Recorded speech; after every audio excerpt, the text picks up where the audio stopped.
ಯಾಕೆ ಹೀಗಿದ್ದಾಳೆ? ಡಾಕ್ಟರ್ಗೆ ತೋರಿಸ್ಲಿಲ್ವಾ? ತೋರಿಸಿದ್ದೇವೆ. ಅವಳಿಗೆ ಮಾನಸಿಕ ಆಘಾತವಾಗಿದೆ ಅಂದರು. ನಿಧಾನಕ್ಕೆ ಸರಿ ಹೋಗ್ಬೋದು ಎಂದಿದ್ದಾರೆ. ದೊಡ್ಡ ಡಾಕ್ಟರ್ಗೆ ತೋರಿಸಲು ನಮ್ಮಲ್ಲಿ ಹಣವೂ ಇಲ್ಲ. ಅಳಲು ತೋಡಿಕೊಂಡಳು. ಮೊದಲಿನಿಂದಲೂ ಅವಳು ಹೀಗೇನಾ? ಸಂಯುಕ್ತ ಕೇಳಿದಳು. ಜಾನಕಿಯ ಮುಖ ಈಗ ಅರಳಿತು. ಬಹಳ ಉತ್ಸಾಹದಿಂದ ತನ್ನ ಮಗಳ ಬಾಲ್ಯದ ಬಗ್ಗೆ ಸಂಯುಕ್ತಳಿಗೆ ವಿವರಿಸತೊಡಗಿದಳು. ಅಷ್ಟು ಚೂಟಿಯಾಗಿದ್ದ ಹುಡುಗಿ ಈಗ ಈ ಥರ ಆಗಲು ಏನಾದರೂ ಪ್ರಬಲವಾದ ಕಾರಣವಿರಬೇಕಲ್ವಾ ಎಂದುಕೊಂಡಳು ಸಂಯುಕ್ತ. ಅದನ್ನವಳು ಆಡಿ ತೋರಿಸಿದಳು ಕೂಡ. ಅವಳು ಹೀಗಾಗಲು ಏನು ಕಾರಣ? ವಿಶಾಲ್ ಕಳುಹಿಸಿದ ಫೋಟೋ ಫ್ರೇಂಟನ್ನು ಇನ್ಸ್ಪೆಕ್ಟರ್ ರಮನ್ ಫೋಟೋ ಕಾಪಿ ಮಾಡಿ ಎಲ್ಲ ಪೊಲೀಸ್ ಸ್ಟೇಷನ್ಗೂ ಕಳುಹಿಸಿಕೊಟ್ಟಿದ್ದ. ಮಾನ್ವಿಯ ಕೊಲೆಯಾದ ದಿನ ಪಕ್ಕದ ಮನೆಯ ಕ್ಯಾಮರಾದಲ್ಲಿ ಸೆರೆಯಾದ ಆ ವ್ಯಕ್ತಿಗಾಗಿ ಹುಡುಕಾಟ ತೀವ್ರವಾಗಿತ್ತು. ಎಲ್ಲ ಕಡೆ ಶೋಧ ಕಾರ್ಯಗಳು ನಡೆಯುತ್ತಿರಬೇಕಾದ್ರೆ ಸಿಟಿಯಿಂದ ಸ್ವಲ್ಪ ದೂರದಲ್ಲಿದ್ದ ಸೇಂದಿ ಅಂಗಡಿಯಲ್ಲಿ ಆ ಹೋಲಿಕೆ ಇದ್ದ ವ್ಯಕ್ತಿ ಪೊಲೀಸರ ಕೈಗೆ ಸಿಕ್ಕಿಬಿದ್ದ. ಸಪೂರ ದೇಹದ ಬೆಳ್ಳಗಿನ ಕೂದಲಿನ 50ರ ಆಸುಪಾಸಿನ ಸಣ್ಣ ಮನುಷ್ಯನನ್ನು ಎಳೆದುಕೊಂಡು ರಮಣ್ನ ಸ್ಟೇಷನ್ಗೆ ಇಬ್ಬರು ಡ್ಯೂಟಿ ಪೊಲೀಸರು ಬಂದರು. ಕುಡಿದ ಮತ್ತಿನಲ್ಲಿ ತೋರಾಡುತ್ತಿದ್ದ ವ್ಯಕ್ತಿಯನ್ನು ಈಗ ವಿಚಾರಣೆ ಮಾಡಿದರೆ ಸರಿಯಾಗಿ ಉತ್ತರಿಸಬಹುದು ಅನಿಸಿತ್ತು ರಮಣ್ಗೆ. ಇವನು ನಿಜವಾಗಲೂ ಈ ಕೊಲೆ ಮಾಡುವುದು ಸಾಧ್ಯತೆ ಇದೆಯಾ? ಪ್ರಶ್ನೆ ಮೂಡಿತು. ಯಾವುದಕ್ಕೂ ಇವನ ತಲೆಗೆ ಹತ್ತಿದ ಅಮಲು ಇಳಿಯಲಿ, ಆಮೇಲೆ ವಿಚಾರಿಸೋಣ ಎಂದುಕೊಂಡು ಅವನನ್ನು ಸೆಲ್ನೊಳಗೆ ಕಳುಹಿಸಿದ. ಅದೇ ಸಮಯದಲ್ಲಿ ಸಿಟಿಯಲ್ಲಿ ರಾಜಕೀಯ ಪಾರ್ಟಿಯ ಪ್ರೋಗ್ರಾಮ್ ಇದ್ದು ಸೆಕ್ಯೂರಿಟಿ ಇನ್ಚಾರ್ಜ್ ಆಗಿ ರಮಣ್ ಹೊರಹೋಗಬೇಕಾಗಿತ್ತು. ಆ ನಿಯೋಜಿತ ಕೆಲಸದ ಮೇಲೆ ಹೊರಹೋದವನು ವಾಪಸ್ ಬಂದಾಗ ಮಧ್ಯಾಹ್ನ ಕಳೆದಿತ್ತು. ರಮಣ್ ಬಂದ ಕೂಡಲೇ ಅರೆಸ್ಟ್ ಆದ ವ್ಯಕ್ತಿಯ ಬಗ್ಗೆ ವಿಚಾರಿಸಿದ. ಸೆಲ್ನಲ್ಲಿ ನೆಲಕಂಟಿಕೊಂಡಂತೆ ಮಲಗಿದ್ದ ಕೃಷಕಾಯದ ಅವನನ್ನು ನೋಡಿದರೆ ಅವನ ಕುಡಿದ ಅಮಲು ಹಿಳಿದ ಹಾಗೆ ಕಾಣಿಸ್ತಿತ್ತು. ಅವನನ್ನು ಹೆಬ್ಬಿಸಿ ಎನ್ಕ್ವೈರಿ ರೂಮ್ಗೆ ಕರೆತರುವಂತೆ ಪಿಸಿಗೆ ಹೇಳಿ ರಮಣ್ ಅಲ್ಲಿಗೆ ಹೊರಟ. ಪಿಸಿ ಅವನನ್ನು ಕರೆದುಕೊಂಡು ಬಂದಾಗ ಅವನಿಗೆ ತನ್ನೆದುರಿನ ಬೆಂಚಿನಲ್ಲಿ ಕುಳಿತುಕೊಳ್ಳುವಂತೆ ಹೇಳಿ ಪಿಸಿಯನ್ನು ಹೊರ ಕಳುಹಿಸಿದ. ಹೇಳು, ನಿನಗೂ ಮಾನ್ವಿಯ ಕೊಲೆಗೂ ಏನು ಸಂಬಂಧ? ಯಾವ ಮಾನ್ವಿ? ಅಮಾಯಕರ ಥರ ಮುಖ ಮಾಡಿದ. ನೋಡು, ನಮಗೆಲ್ಲ ವಿಚಾರ ಗೊತ್ತು. ನೀನಾಗೆ ಬಾಯಿ ಬಿಟ್ಟರೆ ಬಚಾವ್, ಇಲ್ಲ ಅಂದರೆ ನಿನ್ನ ಬಾಯಿ ಬಿಡಿಸುವ ಎಲ್ಲ ಮೆಥಡ್ಸ್ ಇಲ್ಲಿದೆ. ಅವನನ್ನು ಎದುರಿಸುವ ಪ್ರಯತ್ನ ಮಾಡಿದ ರಮಣ್. ಬೇಡ ಸರ್, ನಾನೇ ಸತ್ಯ ಹೇಳ್ತೇನೆ, ಕೈ ಮುಗಿದು ಬೇಡಿಕೊಂಡ. ಹಾಗೆ ದಾರಿಗೆ ಬಾ. ಸರಿ, ನೀನು ಮಾನ್ವಿನ ಕೊಲೆ ಮಾಡಿದ ದಿನ ರಾತ್ರಿ ಅಲ್ಲಿ ಹೋಗಿದ್ದೆ. ಅದಕ್ಕೆ ಬೇಕಾದ ಪುರಾವೆ ಇದೆ. ನೀನೇ ಅವಳನ್ನು ಕೊಲೆ ಮಾಡಿರುತ್ತೀಯ, ಹೇಳು, ಹೌದಾ ಅಲ್ವಾ? ಹೊಗುಳ್ ನಂಗುತ್ತಾ. ನಾನೇ ಕೊಲೆ ಮಾಡಿದೆ ಎಂದ ಆ ವ್ಯಕ್ತಿ. ಹೋ, ಅದೇಗೆ ನೀನು ಹೊಳ ಹೋದೆ? ಎಲ್ಲ ವಿವರವಾಗಿ ಹೇಳು ಎಂದ ರಮಣ್. ಆ ದಿನ ರಾತ್ರಿ ಸುಮಾರು 8ರ ಹೊತ್ತಿಗೆ ನಾನು ಫಾರ್ಮ್ ಹೌಸ್ಗೆ ಹೋದೆ. ಅಲ್ಲಿ ಸೆಕ್ಯೂರಿಟಿ ಇರುವುದರಿಂದ ಸುಲಭವಾಗಿ ಹೊಳ ಹೋಗುವ ಆಗಿರಲಿಲ್ಲ. ಹಾಗಾಗಿ ನಾನು ಪಕ್ಕದ ದಾರಿಯ ಮೂಲಕ ಮನೆಯ ಹಿಂಭಾಗಕ್ಕೆ ಹೋದೆ. ಅಲ್ಲಿ ಮಾವಿನ ಮರ ಇತ್ತು. ಆ ಮರ ಹತ್ತಿ ಟ್ಯಾರೆಸ್ಗೆ ಹೋದೆ. ಅಲ್ಲಿಂದ ಇಳಿದರೆ ಅಲ್ಲಿ ಒಂದು ಗುಪ್ತ ಬಾಗಿಲು ಇತ್ತು. ಅದನ್ನು ಓಪನ್ ಮಾಡಿ ಒಳಗಡೆ ಹೋದೆ. ನಾನು ತಲೆಗೆ ಹೊಡೆದು ಕೊಲೆ ಮಾಡುವ ಎಂದು ಹೊಳ ಹೊಕ್ಕಿದ್ದೆ. ಅಲ್ಲಿ ಹಾಸಿಗೆಯಲ್ಲಿ ಮಾನ್ವಿ ಮಲಗಿದ್ದಳು. ಅವಳ ಪಕ್ಕದಲ್ಲಿ ರಿವಾಲ್ವರ್ ಕಾಣಿಸಿತ್ತು. ಅದರಲ್ಲಿ ಶೂಟ್ ಮಾಡಿ ಸಾಯಿಸುವ ಅನಿಸಿತ್ತು. ಹೇಗಿದ್ರೂ ಕೈಗೆ ಗ್ಲೌಸ್ ಹಾಕಿಕೊಂಡೇ ಹೋಗಿದ್ದೆ. ಗನ್ ತೆಗೆದು ಶೂಟ್ ಮಾಡಿ ಗನ್ ಅಲ್ಲೇ ಬಿಟ್ಟು ಬಂದ ದಾರಿಯಲ್ಲಿ ಹೊರಬಂದೆ. ಮಾತು ಮುಗಿಸಿದ. ಆದರೆ ಆ ರೂಮ್ಗಿರುವ ಸೀಕ್ರೆಟ್ ಬಾಗಿಲಿನ ಸೀಕ್ರೆಟ್ ಕೋಡ್ ನಿಂಗೆ ಹೇಗೆ ಗೊತ್ತಾಯಿತು? ಅದು ತಿಳಿದ ವ್ಯಕ್ತಿಗಾಗಿ ನೀನು ಮಾನ್ವಿಯ ಕೊಲೆ ಮಾಡಿದೆಯಾ? ಮಯೂರ್ನನ್ನು ಮನದಲ್ಲಿ ಇಟ್ಟುಕೊಂಡು ಕೇಳಿದವರು. ಇಲ್ಲ, ಯಾರು ಹೇಳಿಲ್ಲ, ನನಗೆ ಗೊತ್ತಿತ್ತು. ನೋಡು, ನೀನು ಇಲ್ಲಿ ನಾಟಕ ಮಾಡಬೇಡ, ಮರ್ಯಾದೆಯಿಂದ ಹೇಳು. ಮಾನ್ವಿ ಮತ್ತು ಮಯೂರ್ಗೆ ಮಾತ್ರ ಗೊತ್ತಿದ್ದ ಸೀಕ್ರೆಟ್ ನಂಬರ್ ನಿನಗೆ ಹೇಗೆ ಗೊತ್ತಾಯಿತು? ಹೇಗೆಂದರೆ ನಾನೇ ಆ ಸೀಕ್ರೆಟ್ ಡೋರ್ ಮಾಡಿಸಿದವನು. ಅವನ ಬಾಯಿಂದ ಉದುರಿದ ಮಾತು ಕೇಳಿ ರಮನ್ಗೆ ಶಾಕ್. ವಾಟ್? ಹೌದು ಸರ್, ನನ್ನಲ್ಲೇ ಮಾನ್ವಿ ಮೇಡಮ್ ಈ ಕೆಲಸ ಮಾಡಿಸಿದ್ದು. ಹಾಗಾಗಿ ನನಗೆ ಅದರ ಸೀಕ್ರೆಟ್ ಕೋಡ್ ಗೊತ್ತಿತ್ತು. ಮಾನ್ವಿಗೆ ನಿನ್ನ ಪರಿಚಯ ಹೇಗೆ? ರಮನ್ ಕೇಳಿದ. ಅವ್ರು ನನಗೆ ಚಿಕ್ಕ ಮಗುವಿನಿಂದ ಗೊತ್ತು. ಅವರು ನನಗೂ ಮಗಳಂತೆ. ಅಷ್ಟು ಪ್ರೀತಿಯಿಂದ ನಾನು ನೋಡಿಕೊಂಡಿದ್ದೇನೆ. ನಾನು ಅವರ ಮನೆಯಲ್ಲಿ 30 ವರ್ಷದಿಂದ ಕೆಲಸ ಮಾಡ್ತಿದ್ದೆ. ಹೊಸ ಫಾರ್ಮ್ ಹೌಸ್ಗೆ ಮಾನ್ವಿ ಅವರು ಶಿಫ್ಟ್ ಆದಮೇಲೆ ಅವರ ಜೊತೆ ನಂಬಿಕಸ್ಥನಾದ ನನ್ನನ್ನು ಕಳುಹಿಸಿದರು ಯಜಮಾನರು, ಅಂದರೆ ಮಾನ್ವಿಯ ತಂದೆಯವರು. ಫಾರ್ಮ್ ಹೌಸ್ನಲ್ಲಿ ನಾನು ವಾಚ್ಮೆನ್ ಆಗಿ ಕೆಲಸ ಮಾಡುತ್ತಿದ್ದರು. ಮನೆಯ ಉಸ್ತುವಾರಿ ನನ್ನದೇ ಆಗಿತ್ತು. ಮಾನ್ವಿ ಮೇಡಮ್ಗೂ ನನ್ನಲ್ಲಿ ತುಂಬ ನಂಬಿಕೆ ಇತ್ತು. ಹಾಗಾಗಿ ತನ್ನ ಬೆಡ್ರೂಮ್ಗೆ ಸೀಕ್ರೆಟ್ ಬಾಗಿಲು ಮಾಡಿಸಿಕೊಳ್ಳಲು ನನ್ನ ಸಹಾಯ ಕೋರಿದ್ದು. ಈ ವಿಚಾರ ಯಜಮಾನರಿಗೆ ಗೊತ್ತಾಗದಂತೆ ಮಾಡಿಸಿದ್ದೆ. ನಿನ್ನಲ್ಲಿ ಅಂತಹ ನಂಬಿಕೆ ಹೊಂದಿದ್ದ ಮೇಡಮ್ಮನ್ನೇ ಕೊಲೆ ಮಾಡಿದ್ಯಲ್ಲ, ಯಾಕೆ? ದುಡ್ಡಿಗಾಗಿ ಈ ಕೆಲಸ ಮಾಡಿದ್ಯಾ? ರಮನ್ ಮಾತಿನ ವ್ಯಂಗ್ಯ ಅವನನ್ನು ಹಿರಿಯಿತು. ಇಲ್ಲ, ದುಡ್ಡಿಗಾಗಿ ಅಲ್ಲ. ನಾನು ಉಂಡ ಮನೆಗೆ ದ್ರೋಹ ಬಗೆಯುವವನಲ್ಲ ಅಂದ. ಮತ್ತೇನು ಕಾರಣ? ರಮನ್ ಕೇಳಿದಕ್ಕೆ ಆತ ಉತ್ತರಿಸಲು ಬಾಯಿ ತೆಗೆಯುವಷ್ಟರಲ್ಲಿ PC ಬಾಗಿಲಿನ ಹತ್ತಿರ ಸುಳಿದಾಡಿದ. ಅರಿವಾಗಿ ರಮನ್ ಏನು ಎಂದು ಪ್ರಶ್ನಿಸಿದ. ಸರ್, ಆವಾಗಿನಿಂದ ನಿಮ್ಮ ಫೋನ್ಗೆ ಕಾಲ್ ಬರ್ತಿತ್ತು. ನೀವು ಅದನ್ನು ಇಲ್ಲೇ ಟೇಬಲ್ನಲ್ಲಿ ಇಟ್ಟಿದ್ರಿ. ನೀವು ಫೋನ್ ಎತ್ತಲಿಲ್ವಲ್ಲ, ಅದಕ್ಕೆ ಲ್ಯಾಂಡ್ಲೈನ್ಗೆ ಮಾಡಿದ್ರು. ಅದೇ ಈ ರಾಜಕೀಯ ಸಭೆಯಲ್ಲಿ ಏನೋ ಗಲಾಟೆ ನಡೆದಿದೆ ಅಂತೆ. ನೀವು ಕೂಡಲೇ ಅಲ್ಲಿ ಹೋಗಬೇಕಂತೆ. ಕಮಿಷನರ್ ಕಾಲ್ ಮಾಡಿ ಹೇಳಿದ್ದಾರೆ ಎಂದ PC ಮಾತಿಗೆ ರಮನ್ ತನ್ನ ಎನ್ಕ್ವೈರಿಯನ್ನು ಅರ್ಧಕ್ಕೆ ನಿಲ್ಲಿಸಿ ಸಭೆ ನಡೆಯುತ್ತಿರುವ ಜಾಗಕ್ಕೆ ದೌಡಾಯಿಸಿದ. ಸಂಯುಕ್ತಳ ಮಾತಿಗೆ ಜಾನಕಿಯ ಮೌನವೇ ಉತ್ತರವಾಯಿತು. ಹೇಳಿ ಅಮ್ಮ, ಯಾಕೆ ಮೌನವಾದ್ರಿ? ಹೆಣ್ಣಾಗಿ ನಿಮ್ಮ ಕಷ್ಟಗಳಿಗೆ ಸ್ಪಂದಿಸುವ ಹೃದಯ ದೇವರು ನನಗೆ ಕೊಟ್ಟಿದ್ದಾನೆ. ನನ್ನಿಂದಾಗುವ ಸಹಾಯ ನಾನು ಮಾಡುತ್ತೇನೆ, ಭರವಸೆಯ ಮಾತನಾಡಿದಳು ಸಂಯುಕ್ತ. ನಮ್ಮ ಸಮಸ್ಯೆಗೆಲ್ಲ ದಾರಿ ತೋರಿಸಲು ದೇವರೇ ಇವಳನ್ನು ಕಳಿಸಿರ್ಬೋದು ಎನಿಸಿತು ಜಾನಕಿಗೆ. ಕಷ್ಟದಲ್ಲಿರುವವರಿಗೆ ಒಮ್ಮೊಮ್ಮೆ ಇಂಥ ಭರವಸೆಗಳು ಮ್ಯಾಜಿಕ್ ಮಾಡಬಲ್ಲದು. ಆದರೆ ಸಂಯುಕ್ತ ನಿಜವಾಗಿಯೂ ಕಲ್ಪವಲ್ಲಿಯ ಜೀವನದಲ್ಲಿ ಏಂಜಲ್ ಆಗುವಳೆ. ಕಾಲವೇ ನಿರ್ಧರಿಸಬೇಕಾಗಿತ್ತು. ನಿಧಾನವಾಗಿ ಜಾನಕಿ ಕಾಲಗರ್ಭದಲ್ಲಿ ಅಡಗಿದ್ದ ಕಲ್ಪವಲ್ಲಿಯ ರಹಸ್ಯವನ್ನು ಬಿಚ್ಚಿಟ್ಟಳು. ಕಲ್ಪವಲ್ಲಿ ಚಿಕ್ಕವಳಿದ್ದಾಗಲೇ ಬಹಳ ಮುದ್ದಾಗಿದ್ದಳು.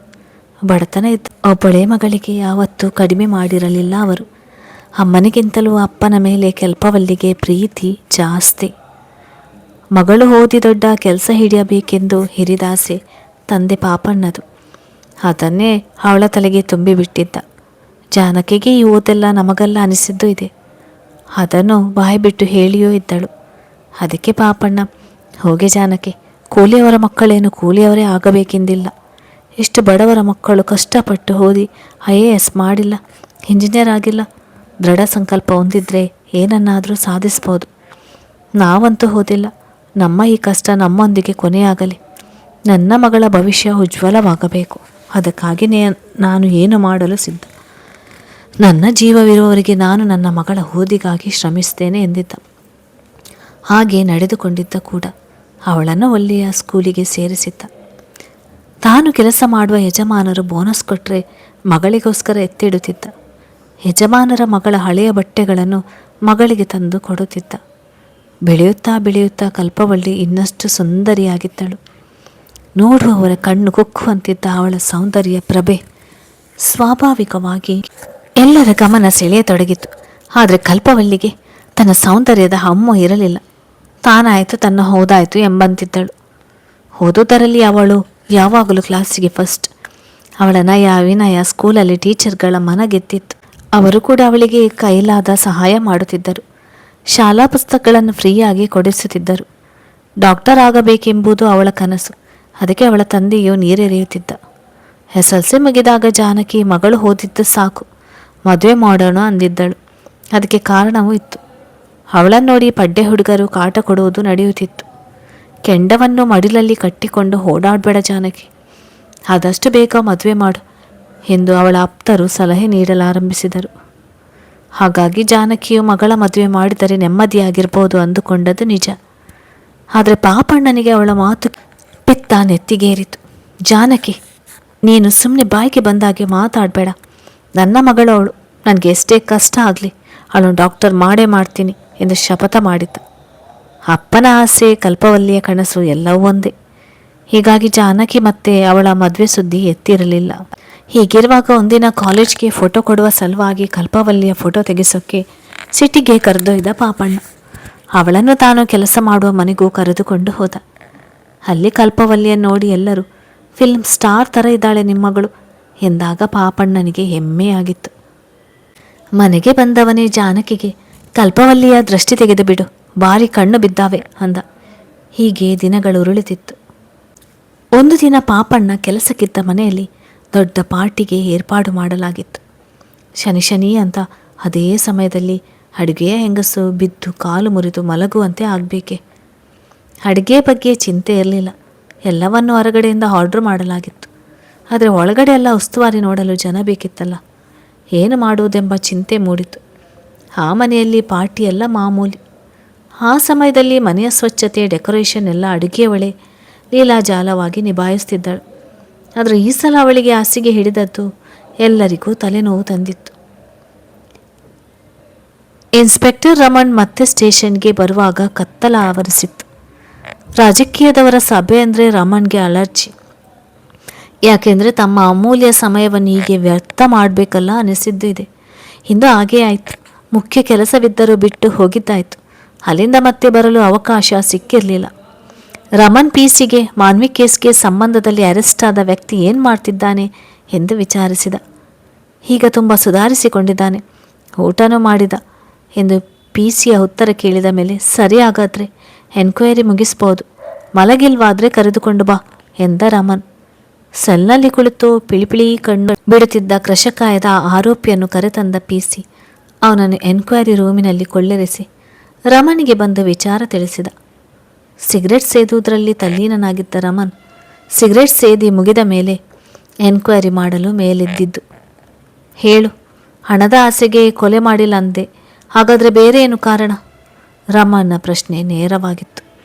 ಅದೊಂದು ದೊಡ್ಡ ಕತೆ ಎಂದ ಅವನು ಆ ಕಥೆಯನ್ನು ರಮಣ್ಗೆ ಹೇಳತೊಡಗಿದ. ಮಾನ್ವಿ ಬಿಂದಾಸ್ ಹುಡುಗಿ. ತಿಂಗಳಿಗೊಮ್ಮೆಯಾದರೂ ಪಾರ್ಟಿ ಮಾಡ್ತಿದ್ಲು. ಈ ಫಾರ್ಮ್ ಹೌಸ್ನಲ್ಲಿ ಅವಳಿಗೆ ಲಂಗು ಲಗಾಮಿರಲಿಲ್ಲ. ಅವರು ಆಡಿದ್ದೇ ಆಟ. ಹಾಗೆ ಅವರು ಆ ತಿಂಗಳು ವಿಶೇಷ ಪಾರ್ಟಿಯ ವ್ಯವಸ್ಥೆ ಮಾಡಿದ್ದರು. ಆದರೆ ಅಡುಗೆ ಆಕೆ ಮೈ ಹುಷರಿಲ್ಲದೆ ಮಲಗಿಬಿಟ್ಟಳು. ಪಾರ್ಟಿಯಲ್ಲಿ ಓಡಾಡಿಕೊಂಡು ಎಲ್ಲ ನೋಡಿಕೊಳ್ಳುತ್ತಿದ್ದವಳು ಮಲಗಿಬಿಟ್ಟಾಗ ಸ್ವಾಭಾವಿಕವಾಗಿ ಮಾನ್ವಿಗೆ ತಲೆನೋವಾಯಿತು. ಏನು ಮಾಡುವುದು ಎಂದು ಚಿಂತೆಯಲ್ಲಿದ್ದಾಗ ಅವಳಿಗೆ ಒಂದು ಪರಿಹಾರ ಗೋಚರಿಸಿತ್ತು. ಅವಳು ವಾಚ್ಮ್ಯಾನ್ ಪಾಪಣ್ಣನನ್ನು ಕರೆದು, ನಿನ್ನ ಮಗಳು ಕಲ್ಪವಲ್ಲಿಯ 2 ದಿನದ ಮಟ್ಟಿಗೆ ಕರೆದುತ್ತಾ, ಅವಳು ಚಾಲಾಕಿ ಹುಡುಗಿ, ಇದೆಲ್ಲ ನಿಭಾಯಿಸಿಬಳ್ಳಲು ಎಂದಾಗ ಪಾಪಣ್ಣನಿಗೆ ಎದೆ ಜಲ್ಲೆಂದಿತು. ಅಮ್ಮವ್ರೆ, ಅವಳು ಬೇಡ, ಪಾಪ ಅವಳಿಗೆ ಇದೆಲ್ಲ ಗೊತ್ತಾಗೋಲ್ಲ ಎಂದು ಗೋಗರಿದ.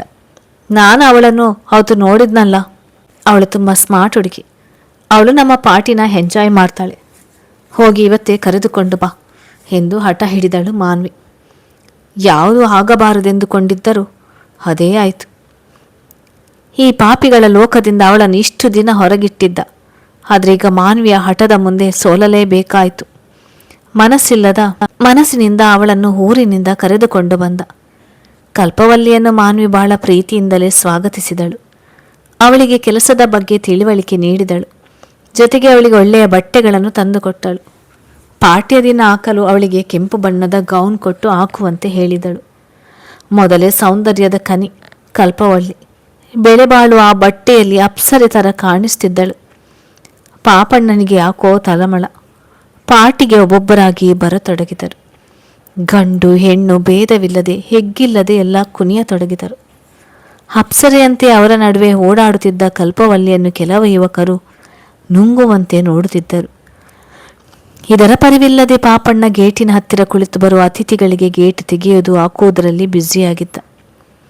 ಪಾರ್ಟಿಯೆಲ್ಲ ಮುಗಿದಾಗ ಮಧ್ಯರಾತ್ರಿ ಕಳೆದಿತ್ತು. ಪಾಪಣ್ಣ ಕಲ್ಪವಲ್ಲಿಯನ್ನು ಹುಡುಕಿಕೊಂಡು ಬಂದ. ಅವಳೆಲ್ಲೂ ಕಾಣಿಸಲಿಲ್ಲ.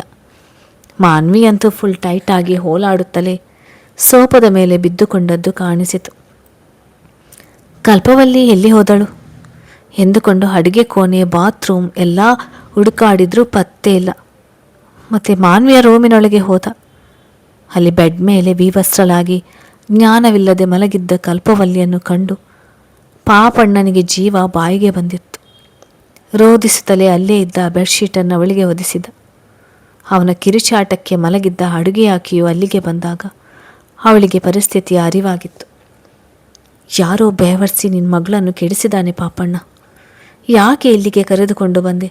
ನಿನಗೆ ಇಲ್ಲಿ ಬರುವ ಜನರ ಬಗ್ಗೆ ಗೊತ್ತಿದ್ದು ನಿನ್ನ ಮಗಳ ಬಾಳು ನೀನೇ ಹಾಳು ಮಾಡಿದೆಯಲ್ಲ. ಅಡುಗೆ ಅಮ್ಮ ಹೇಳಿದಾಗ ಪಾಪಣ್ಣನಿಗೆ ಏನು ಹೇಳುವುದೆಂದು ತೋಚಲಿಲ್ಲ.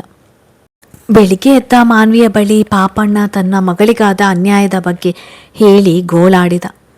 ಅಲ್ಲದೆ ಅವಳಿಗೆ ಹೀಗತಿ ತಂದ ಆ ಹುಡುಗನನ್ನು ಪೊಲೀಸ್ಗೆ ಹೇಳಿ ಅರೆಸ್ಟ್ ಮಾಡಿಸಿ ಎಂದ. ಅವಳು ಖಂಡಿತ ತನಗೆ ಸಹಾಯ ಮಾಡುವಳೆಂಬ ವಿಶ್ವಾಸವಿತ್ತು. ಆದರೆ ಹೆಣ್ಣಾಗಿ ಅವಳು ಅಂದ ಮಾತು ಮಾತ್ರ ಯಾರೂ ಊಹಿಸಿರಲಿಕ್ಕಿಲ್ಲ. ಪಾಪಣ್ಣ, ಆದದ್ದು ಆಯಿತು, ಪೊಲೀಸ್ ಕೇಸ್ ಅಂತ ಹೋಗೋದು ಬೇಡ, ನಿಂಗೆ ನಾನು ಎಷ್ಟು ಬೇಕಾದರೂ ದುಡ್ಡು ಕೊಡ್ತೇನೆ, ಈ ವಿಚಾರ ಮನೆಯಿಂದ ಹೊರ ಹೋಗೋದು ಬೇಡ ಎಂದಳು. ಪಾಪಣ್ಣನಿಗೆ ಸಿಟ್ಟು ಬಂತು. ನಿಮ್ಮ ದುಡ್ಡು ನನಗೆ ಬೇಡ, ನನ್ನ ಮಗಳಿಗಾದ ಅನ್ಯಾಯಕ್ಕೆ ನಾನು ಸುಮ್ಮನೆ ಬಿಡುವುದಿಲ್ಲ ಎಂದ. ಆಗ ಪಾಪಣ್ಣ ಪರ ವಹಿಸಿದ ಅಡಿಗೆಯವಳಿಗೂ ಜೋರು ಮಾಡಿ ಇಬ್ಬರನ್ನು ಕೆಲಸದಿಂದ ಕಿತ್ತು ಬಿಸಾಕಿದಳು. ಮರ್ಯಾದೆಯಾಗಿ ಇಲ್ಲಿಂದ ಹೋದರೆ ಸರಿ, ಇಲ್ಲ ಅಂದರೆ ಕಳ್ಳತನ ಮಾಡಿದ್ದೀರಿ ಎಂಬ ಆರೋಪದ ಮೇಲೆ ನಿಮ್ಮ ಜೈಲು ಕಂಬಿ ಎಣಿಸುವಂತೆ ಮಾಡ್ತೇನೆ ಎಂದು ಹೆದರಿಸಿದಳು. ಸ್ವಂತ ಮಗಳಂತೆ ನೋಡಿಕೊಂಡ ಮಾನ್ವಿಯ ಅಸಲಿ ಗುಣ ಗೊತ್ತಾದಾಗ ಭ್ರಮನಿರಸನವಾಯಿತು. ಇವಳಲ್ಲಿ ಮಾತನಾಡೋದು ವೇಸ್ಟ್, ಇವಳು ಹೇಳಿದ ಹಾಗೆ ಮಾಡುವವಳೆ ಎಂದುಕೊಂಡು ಮೊದಲು ಮಗಳ ಆರೋಗ್ಯದ ಕಡೆ ಗಮನ ಕೊಡೋಣ ಅಂದುಕೊಂಡು ಮಗಳನ್ನು ಮನೆಗೆ ಕರೆದುಕೊಂಡು ಹೋದ. ಜಾನಕಿಗೆ ಮಾತ್ರ ನಿಜ ವಿಚಾರ ತಿಳಿಸಿದ. ಅವಳು ಊರಿನಲ್ಲಿ ಮಗಳಿಗೇನೋ ಕಾಯಿಲೆ ಎಂದು ನಿಜ ವಿಚಾರ ಮುಚ್ಚಿಟ್ಟಳು. ಆದರೆ ಕಲ್ಪವಳ್ಳಿ ಆ ಮಾನಸಿಕ ಆಘಾತದಿಂದ ಚೇತರಿಸಿಕೊಳ್ಳಲೇ ಇಲ್ಲ. ದಿನಕ್ಕೆ ಕುಗ್ಗಿ ಹೋದಳು. ಮಾತಿಲ್ಲ, ಕತೆ ಇಲ್ಲ. ಡಾಕ್ಟರ್ಗೆ ತೋರಿಸಿದಾಗ ಮಾನಸಿಕ ಆಘಾತ ಅಂದರು. ಬಂಗಾರದಂತ ನನ್ನ ಮಗಳ ಭವಿಷ್ಯ ಹಾಳು ಮಾಡಿದ ಮಾನ್ವಿಯನ್ನು ನಾನೇ ಕೊಂದೆ, ನನಗೆ ಶಿಕ್ಷೆ ಕೊಡಿ. ಆದರೆ ನನ್ನ ಮಗಳಿಗೆ ಆದ ಅನ್ಯಾಯಕ್ಕೆ ಏನು ಮಾಡ್ತೀರಾ? ಪಾಪಣ್ಣ ರಮನ್ ಮುಂದೆ ಅಳುತ್ತಾ ಹೇಳಿದಾಗ ರಮನ್ಗೂ ಅವನ ಅಸಹಾಯಕತೆಗೆ ಅಯ್ಯೋ ಅನಿಸಿತು. ಪಾಪಣ್ಣನ ಜಾಗದಲ್ಲಿ ಯಾವ ತಂದೆ ಇದ್ರೂ ಇದೇ ಕೆಲಸ ಮಾಡ್ತಿದ್ರು ಎಂದುಕೊಂಡ. ತನ್ನ ಮಗಳನ್ನು ಪಾಪಣ್ಣ ಅಡುಗೆಯವಳ ಅನುಪಸ್ಥಿತಿಯಲ್ಲಿ ತಾನು ಕೆಲಸ ಮಾಡುವ ಮನೆಗೆ ಕರೆದುಕೊಂಡು ಹೋಗಿದ್ದ. ಖುಷಿಯಿಂದ ಹೋದ ಮಗಳು 2 ದಿನ ಬಿಟ್ಟು ಬರುವಾಗ ಬಸವಳಿದಂತೆ ಬಂದಿದ್ದಳು. ಯಾಕೋ ಎಲ್ಲೋ ಏನೋ ತಪ್ಪಾಗಿದೆ ಎಂದು ತಾಯಿ ಹೃದಯ ಕೂಡಲೇ ಗ್ರಹಿಸಿತು. ಏನಾಯಿತು ಮಗಳಿಗೆ ಎಂದು ಪಾಪಣ್ಣನಲ್ಲಿ ಪ್ರಶ್ನಿಸಿದಾಗ ಅಲ್ಲಿ ನಡೆದ ವಿಚಾರಗಳನ್ನು ಎಳೆಯಾಗಿ ಬಿಡಿಸಿ ಇಟ್ಟ. ಅದನ್ನು ಕೇಳಿ ಸ್ವಾಭಾವಿಕವಾಗಿ ಜಾನಕಿಯ ಹೃದಯ ಅಲ್ಲೋಲ ಕಲ್ಲೋಲವಾಗಿತ್ತು. ಪಾಪಣ್ಣನನ್ನು ಹಿಡಿದುಕೊಂಡು, ನನ್ನ ಮಗಳಿಗೆ ಈ ಗತಿ ಬರಲು ನೀವೇ ಕಾರಣ, ನನ್ನ ಮಗಳನ್ನು ಮೊದಲನ ಥರ ಮಾಡಿ ಎಂದು ಹುಚ್ಚಿಯಂತೆ ಗೋಳಾಡಿದಳು. ಪಾಪಣ್ಣ ಅವಳ ಮಾತಿಗೆ ಮೂಕನಾಗಿದ್ದ. ಮಾತನಾಡಲು ಅವನಲ್ಲಿ ಏನು ಉಳಿದಿತ್ತು? ಕಣ್ಣೀರೊಂದೇ ಅವನ ಪಾಲಿಗೆ ಉಳಿದಿತ್ತು. ಜಾನಕಿ ಈ ವಿಚಾರ ಊರವರಿಗೆ ಗೊತ್ತಾಗದಂತೆ ಜಾಗರೂಕತೆಯಿಂದ ವಹಿಸಿದ್ದಳು. ಆದರೂ ಚಿನಕುರುಳಿಯಂತಿದ್ದವಳು ಸ್ತಬ್ಧವಾದದ್ದು ನೋಡಿ ಊರೇ ಬೇಜಾರು ಪಟ್ಟಿತು. ಅವಳಿಗೇನಾದರೂ ಸೋಂಕು ತಗಲಿರ್ಬೋದು, ತಾಯ್ತ ಕಟ್ಟಿಸಿ ಎಂಬ ಸಲಹೆಗಳು ಬಂತು. ಅವಳ ಒಳಿತಿಗಾಗಿ ದೇವಸ್ಥಾನದಲ್ಲಿ ಪೂಜೆಗಳು ನಡೆದವು. ಆದರೆ ಕಲ್ಪವಲ್ಲಿ ಮಾತ್ರ ಮಾತುಕತೆ ಇಲ್ಲದ ಮಲಗಿಯೇ ಇರುತ್ತಿದ್ದಳು. ಇದೇ ಸಮಯಕ್ಕೆ ಕೆಲಸವನ್ನು ಕಳೆದುಕೊಂಡು ಗಂಡ ಕೆಲಸಕ್ಕಾಗಿ ಅಲೆದಾಟವೋ ಏನೋ ಮನೆ ಕಡೆ ಸುಳಿಯುವುದೇ ವಿರಳವಾಗಿದೆ ಎಂದು ಜಾನಕಿ ತನ್ನ ಮಗಳ ಬಾಳಿನ ಕರಾಳ ಕಥೆಯನ್ನು ಸಂಯುಕ್ತಳಿಗೆ ಹೇಳಿ ಮುಗಿಸಿದಳು. ಈ ಹೃದಯ ವಿದ್ರಾವಕ ಘಟನೆಯ ಬಗ್ಗೆ ಕೇಳಿ ಸಂಯುಕ್ತ ಬಾಳ ನೊಂದುಕೊಂಡಳು. ನಿಮ್ಮ ಯಜಮಾನರು ಎಲ್ಲಿ ಕೆಲಸ ಮಾಡ್ತಿದ್ರು? ಜಾನಕಿಯನ್ನು ಕೇಳಿದಾಗ ಸಿಟಿಯಲ್ಲಿ ಯಾವುದೋ ಶ್ರೀಮಂತರ ಮನೆಯಲ್ಲಿ ಬಹಳ ವರ್ಷಗಳಿಂದ ಕೆಲಸ ಮಾಡ್ತಿದ್ರು, ನನಗೆ ಯಾರು ಎಂಬುದು ಗೊತ್ತಿಲ್ಲ ಎಂದಳು. ಅಷ್ಟರಲ್ಲಿ ಸಂಯುಕ್ತಳ ಫೋನಿಗೆ ಕಾಲ್ ಬಂತು. 1 ನಿಮಿಷ ಎಂದು ಮನೆಯಿಂದ ಹೊರಬಂದು ಕಾಲ್ ಸ್ವೀಕರಿಸಿದಳು. ಆ ಕಡೆಯಿಂದ ಮಾತನಾಡಿದವನು ಇನ್ಸ್ಪೆಕ್ಟರ್ ರಮನ್. ತಾನು ಕೊಲೆಗಾರನನ್ನು ಹಿಡಿದುದಾಗಿ ಹೇಳಿದ. ಕೊಲೆಗೆ ಪ್ರೇರಿತವಾದ ನಿಜವಾದ ಕಾರಣವನ್ನು ಸಂಯುಕ್ತಳಿಗೆ ತಿಳಿಸತೊಡಗಿದ. ಆ ಕಾರಣವನ್ನು ಕೇಳುತ್ತಾ ಸಂಯುಕ್ತಳಿಗೆ ಎಲ್ಲವೂ ಸ್ಪಷ್ಟವಾಗತೊಡಗಿತು. ಎಂಥ ಕೋಇನ್ಸಿಡೆನ್ಸ್! ನಾನು ಅಚಾನಕ್ಕಾಗಿ ಹೊಕ್ಕ ಈ ಮನೆಯು ಆ ಕೊಲೆಗಾರನದೇ ಆಗಿದೆ. ಈಗ ಮಹರ್ಷಿ ಅಂತೂ ನಿರಪರಾಧಿ ಎಂದು ಪ್ರೂವ್ ಆಯಿತು. ನಾನು ಬಂದ ಕೆಲಸವಾಯಿತು ಎಂದುಕೊಂಡಳು. ಆದರೆ ಆ ಮುಗ್ಧ ಹೆಣ್ಣು ಮಗಳಿಗಾದ ಅನ್ಯಾಯ ಒಬ್ಬ ಲಾಯರ್ ಆಗಿ ಅವಳಿಗೆ ಸವಾಲಿನ ವಿಚಾರವೇ ಆಗಿತ್ತು. ಇವಳನ್ನು ಹೀಗೆ ಬಿಟ್ಟು ಹೋಗುವುದು ಎಷ್ಟು ಸರಿ ಅನಿಸಿತು. ಏನೋ ನಿರ್ಧರಿಸಿದವಳು ಮತ್ತೆ ಮನೆಯ ಒಳಗೆ ಹೋದಳು. ಅಲ್ಲಿ ಮಗಳ ಪಕ್ಕದಲ್ಲಿ ಕುಳಿತಿದ್ದ ಜಾನಕಿಯ ಪಕ್ಕ ಹೋಗಿ ಕುಳಿತಳು. ಕಲ್ಪವಲ್ಲಿಯ ಕೈಯನ್ನು ಹಿಡಿದುಕೊಂಡಳು. ಅವಳ ತಲೆಯನ್ನು ನಯವಾಗಿ ನೆವರಿಸಿ ಜಾನಕಿಯನ್ನು ಉದ್ದೇಶಿಸಿ, ಅಮ್ಮ, ನಿಮ್ಮ ಕುಟುಂಬಕ್ಕೆ ಆದ ಅನ್ಯಾಯಕ್ಕೆ ನನಗೆ ಖೇದವಿದೆ. ನಾನೊಬ್ಬ ಲಾಯರ್. ನಿಮ್ಮ ಮಗಳನ್ನು ಉತ್ತಮ ಸೈಕ್ರಿಯಾಟಿಸ್ಟ್ ಹತ್ತಿರ ತೋರಿಸಿ ಅವಳನ್ನು ಮೊದಲನೇ ಥರ ಮಾಡೋದು ನನ್ನ ಜವಾಬ್ದಾರಿ. ಹಾಗೆ ಅವಳ ಮುಂದಿನ ಓದಿಗೂ ನಾನು ಸಹಾಯ ಮಾಡುತ್ತೇನೆ. ಅವಳನ್ನು ಅವಳು ಇಷ್ಟಪಟ್ಟರೆ ಬ್ಯಾಂಗ್ಳೂರಿಗೆ ಕರೆದುಕೊಂಡು ಹೋಗಿ ಒಳ್ಳೆಯ ವಿದ್ಯಾಭ್ಯಾಸ ಕೊಡಿಸ್ತೇನೆ. ಅವಳ ಈ ಗತಿಗೆ ಕಾರಣಲಾದ ಮಾನ್ವಿ ಈಗ ಕೊಲೆಯಾಗಿದ್ದಾಳೆ. ಹಾಗೆ ನೀವು ಇಷ್ಟಪಟ್ಟಲ್ಲಿ ಅವಳಿಗೆ ಅನ್ಯಾಯವೆಸಗಿದ ಉಳಿದವರನ್ನು ಕೋರ್ಟಿಗೆ ಹತ್ತಿಸಿ ಶಿಕ್ಷೆ ಕೊಡಿಸಬಲ್ಲಿರಿ. ಆದರೆ ನೀವು ತೀರ್ಮಾನಿಸಬೇಕು ಎಂದಳು. ಜಾನಕಿ ಒಡನೆ, ಅಮ್ಮ, ನೀವು ಯಾರೋ ನನಗೆ ಗೊತ್ತಿಲ್ಲ. ನಿಮ್ಮನ್ನು ದೇವರೇ ನಮಗಾಗಿ ಕಳುಹಿಸಿರ್ಬೋದು. ನೀವು ಹೇಳಿದ ಎಲ್ಲ ವಿಚಾರಗಳು ಸರಿ. ಆದರೆ ನನ್ನ ಮಗಳಿಗೆ ಅನ್ಯಾಯವಾಗಿದೆ.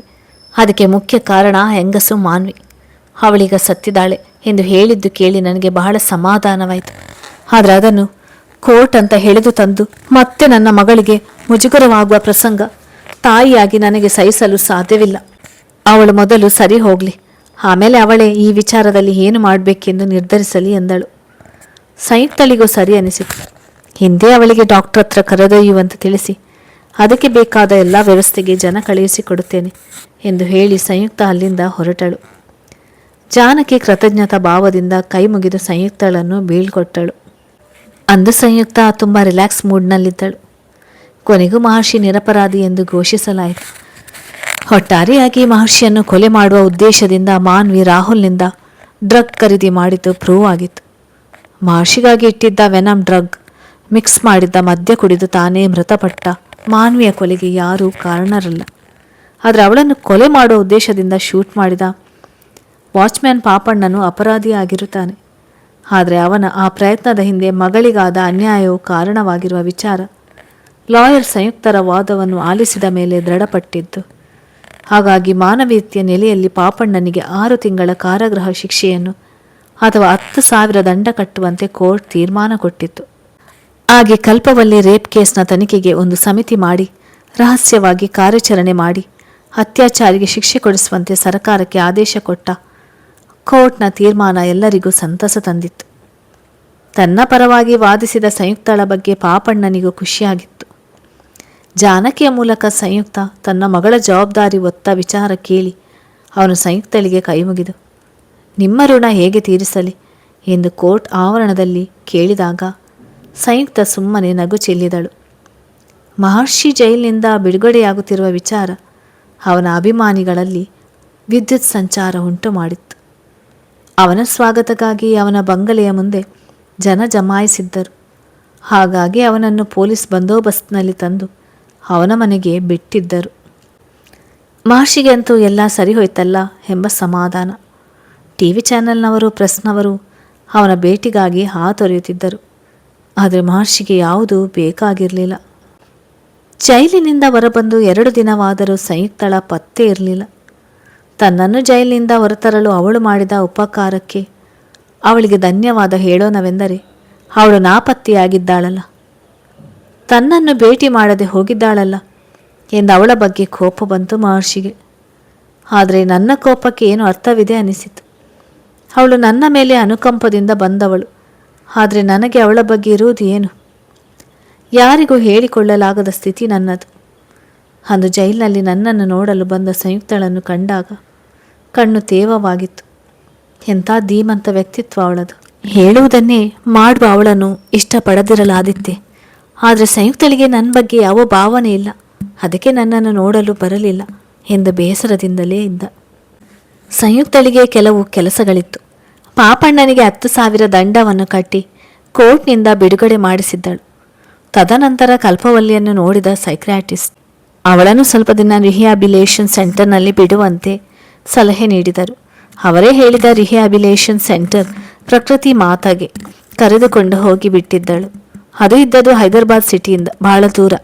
ಅಲ್ಲಿಯ ಎಲ್ಲ ಖರ್ಚು ವೆಚ್ಚಗಳನ್ನು ತಾನೇ ಭರಿಸಿದ್ದಳು. ಜಾನಕಿ ಅಂತೂ ಸಂಯುಕ್ತಳ ಸಹಾಯಕ್ಕೆ ಮೂಕ ವಿಸ್ಮಿತಳಾಗಿದ್ದಳು. ಕಲ್ಪವಲ್ಲಿಗೆ ಸ್ವಂತ ಅಕ್ಕನ ಥರ ಎಲ್ಲ ಮಾಡುತ್ತಿರುವ ಈ ಶ್ರೀಮಂತ ಹೆಣ್ಣು ಮಗಳು ನಿಜವಾಗಲೂ ಶ್ರೀಮಂತರೆಲ್ಲ ಕೆಟ್ಟವರಲ್ಲ ಎಂಬುದಕ್ಕೆ ಒಳ್ಳೆಯ ನಿದರ್ಶನ ಎಂದುಕೊಂಡರು ಜಾನಕಿ ಮತ್ತು ಪಾಪಣ್ಣ ದಂಪತಿ. ಮಗಳು ನಿಧಾನವಾಗಿ ಅಲ್ಲಿ ಚೇತರಿಸಿಕೊಳ್ಳುತ್ತಿರುವ ಸುದ್ದಿ ಸ್ವತಃ ಸಂಯುಕ್ತಳ ಬಾಯಿಂದಲೇ ಕೇಳಿ ಖುಷಿಯಾಗಿತ್ತು. ಅಂತೂ ಕಲ್ಪವಲ್ಲಿ ಬಾಳಿಗೆ ನೀವು ದೇವರೇ ಆಗಿಬಿಟ್ರಿ ಎಂದಿದ್ದಳು ಜಾನಕಿ. ಅವಳ ಮಾತಿಗೆ ನಕ್ಕ ಸಂಯುಕ್ತ, ಇಂಥ ಕೆಲಸ ಮಾಡಿಸುವ ಔದಾರ್ಯ ಆ ದೇವನದು, ನಾನು ಬರೀ ನಿಮಿತ್ತ ಮಾತ್ರ ಎಂದು ಅದರಲ್ಲೂ ತನ್ನ ದೊಡ್ಡತನ ಮೆರೆದಿದ್ದಳು. ಹಾಗೆ ಬ್ಯಾಂಗ್ಳೂರಿನಲ್ಲಿ ಸಂಯುಕ್ತಳಿಗೆ ಒಂದು ಕೇಸ್ ಹಿಯರಿಂಗ್ ಇದ್ದುದರಿಂದ ಆತುರವಾಗಿ ಬ್ಯಾಂಗ್ಳೂರಿಗೆ ಫ್ಲೈ ಮಾಡಿದ್ದಳು. ಮಹರ್ಷಿಗೆ ದಿನವೂ ಸಂಯುಕ್ತಳಿಗಾಗಿ ಕಾಯುವುದೇ ಕೆಲಸವಾಯಿತು. ಅವಳಿಗೆ ಕಾಲ್ ಮಾಡೋಣ ಎಂದರೆ ಅವಳ ನಂಬರ್ ಇಲ್ಲ. ನನ್ನ ನಂಬರ್ ಮಾತ್ರ ಅಂದು ಕೇಳಿ ತೆಗೆದುಕೊಂಡು ಹೋದಳಲ್ಲ ಎಂದು ಯೋಚಿಸುತ್ತಿದ್ದಾಗಲೇ ಸಂಯುಕ್ತಳ ಕಾಲ್ ಬಂತು. ಎಲ್ಲಿದ್ದಿ ಸಂಯುಕ್ತ? ನನ್ನನ್ನು ಮಾತನಾಡಿಸಿ ಹೋಗಲಾರದಷ್ಟು ನಾನು ದೂರದವನೇ ಎಂದು ಕೇಳಬೇಕೆನಿಸಿದ್ದು ಸತ್ಯ. ಆದರೆ ಆ ಮಾತುಗಳು ಬಾಯಿಂದ ಹೊರಬರಲೇ ಇಲ್ಲ. ಬದಲಾಗಿ, ಸಂಯುಕ್ತ, ನಿನ್ನ ಫೀಸ್ ಕೊಡಬೇಕಲ್ವಾ, ಅದಕ್ಕೆ ನಿನಗಾಗಿ ಸಣ್ಣ ಪಾರ್ಟಿ ಇಟ್ಟಿದ್ದೇನೆ, ಬರುತ್ತೀಯಲ್ಲ? ಮಹರ್ಷಿ ಭಾಳ ಫಾರ್ಮಲ್ ಆಗಿ ಕೇಳಿದ. ನಾನು ಬ್ಯಾಂಗ್ಳೂರಿನಲ್ಲೇ ಇದ್ದೇನೆ ಎಂದಾಗ ಅವನಿಗೆ ಪಿಚ್ಚೆನಿಸಿತು. ನಾನಿಲ್ಲಿ ಇವಳಿಗೋಸ್ಕರ ಕಾಯ್ತಿದ್ರೆ ಇವಳು ಹಾಯಾಗಿ ಬ್ಯಾಂಗ್ಳೂರಿನಲ್ಲಿ ಕುಳಿತಿದ್ದಾಳಲ್ಲ ಅನಿಸಿ ಬೇಸರದಿಂದಲೇ, ಅರೆ ನಾನಿಲ್ಲಿ ನಿನಗೆ ಕಾಯ್ತಿದ್ರೆ ನೀನು ಬ್ಯಾಂಗ್ಳೂರಿಗೆ ಹಾರಿಬಿಟ್ಟಿದೆಯಲ್ಲ ಕೂಕವಾಗಿ ಕೇಳಿದ. ನಿನಗಾಗಿ ಕಾಯುತ್ತಿದ್ದೇನೆ ಎಂಬ ಅವನ ಮಾತು ಅವಳಲ್ಲಿ ಏನೋ ಮಧುರ ಅನುಭೂತಿಯನ್ನು ಒಂದು ಕ್ಷಣ ಮೂಡಿಸಿದ. ಕೂಡಲೇ ನಿಜ ಸ್ಥಿತಿಯ ಅರಿವಾಗಿತ್ತು. ಅರ್ಜೆಂಟ್ ಕೆಲಸವಿತ್ತು ರಾಗ ಹೇಳಿದಳು ಸಂಯುಕ್ತ. ಸರಿ, ಯಾವಾಗ ಬರ್ತಿ? ನಾನಿನ್ನ ಫೀಸ್ ಕೊಡಬೇಕಲ್ವಾ, ಜೊತೆಗೆ ನಿನಗೆ ನನ್ನ ಲೆಕ್ಕದಲ್ಲಿ ಒಂದು ಪಾರ್ಟಿ ಕೊಡಬೇಕಂತಿದ್ದೀನಿ. ಮತ್ತೆ ಅವನಂದ ಆ ಮಾತು ಅವಳಿಗೆ ಬೇಸರ ತರಿಸಿದ್ದು ನಿಜ. ಫೀಸಾ? ಅವಳಿಗೆ ಪಿಚ್ಚೆನಿಸಿತು. ಯಾ ಅದನ್ನೇ ಬಿಡೋದುಂಟೆ. ಗ್ರೇಟ್ ಆ್ಯಕ್ಟರ್ ಆಫ್ ಟಾಲಿವುಡ್, ಇವರ ಕೈಯಿಂದ ಲಾಯರ್ ಫೀಸ್ ತೆಗೆದುಕೊಳ್ಳುವ ಮಹಾಭಾಗ್ಯವನ್ನು ಈ ಸಂಯುಕ್ತ ಬಿಡುವುದುಂಟೆ? ವ್ಯಂಗ್ಯವಿತ್ತೆ ಅವಳ ಮಾತಿನಲ್ಲಿ. ಅವನಿಗೆ ತಿಳಿಯುವುದು ಸಾಧ್ಯವಿರಲಿಲ್ಲ. ನಾಳೆ ಸಾಯಂಕಾಲ ನನ್ನ ಮನೆಯಲ್ಲಿ ಪಾರ್ಟಿ, ನಾನಿಂಗೆ ಮನೆ ಲೊಕೇಶನ್ ಸೆಂಡ್ ಮಾಡ್ತೇನೆ ಎಂದ ಮಹರ್ಷಿ. ನಾನು ಬರುತ್ತೇನೆ ಎಂದು ಸಂಯುಕ್ತ ಕಾಲ್ ಕಟ್ ಮಾಡಿದಳು.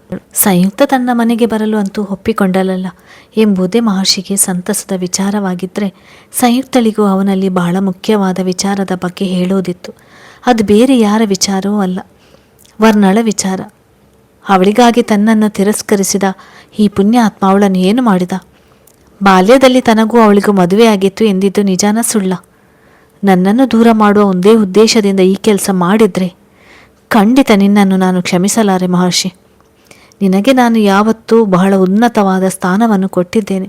ಈಗೇನಾದರೂ ನೀನು ಅಂದು ಸುಳ್ಳು ಹೇಳಿರುವುದೆಂದು ಗೊತ್ತಾದರೆ ನೀನು ಆ ಉನ್ನತ ಸ್ಥಾನದಿಂದ ಕುಸಿದು ಪಾತಾಳ ಸೇರಲಿದ್ದು ನನ್ನ ಜೀವನದಲ್ಲಿ ಮುಂದೆ ಮಹರ್ಷಿ ಹೆಸರು ಅಳಿಸಿ ಹೋಗುವುದು ಖಚಿತ ಎಂದುಕೊಂಡಳು ಸಂಯುಕ್ತ. ದೇವರೇ ಆಗಾಗದಿರಲಿ, ಮಹರ್ಷಿ ಕೆಟ್ಟವನೆಂಬ ವಿಚಾರವನ್ನು ಸಹಿಸುವುದು ಸಾಧ್ಯವಿಲ್ಲ ಎಂದು ಅವಳ ಹೃದಯ ಗೌಪ್ಯವಾಗಿ ರೋಧಿಸುತ್ತಿತ್ತು.